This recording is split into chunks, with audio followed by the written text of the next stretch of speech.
Absolutely. Where does the DeVito fit in all of this? You heard him basically the other day, kind of somewhat of an Yeah, right. ultimatum. He basically said, and I'm paraphrasing a little bit, it'd be a gamble for them to cut me.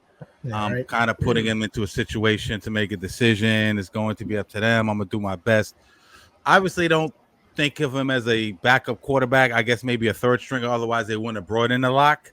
Where does he had that marvelous? I call it like the Jeremy Lin Sanity run last Yeah. year for the Giants. Where does he fit in all this in terms of what he's saying and how the Giants perceive him?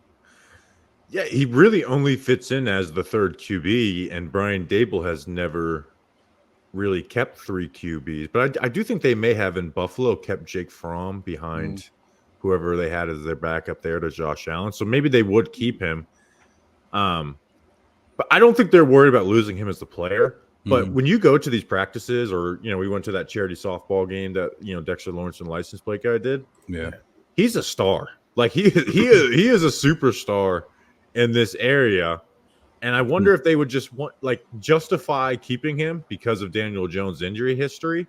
right. That's what I was thinking. And in reality, it's just because they don't want to deal with backlash over the 53rd man on the roster. But I think at the end of the day, he probably ends up back with them, whether it's on the practice squad or as the third team. Because I think DeVito on the opposite end thinks it's probably better for him to be a third string here than a second string in Green Bay or wherever. No, absolutely.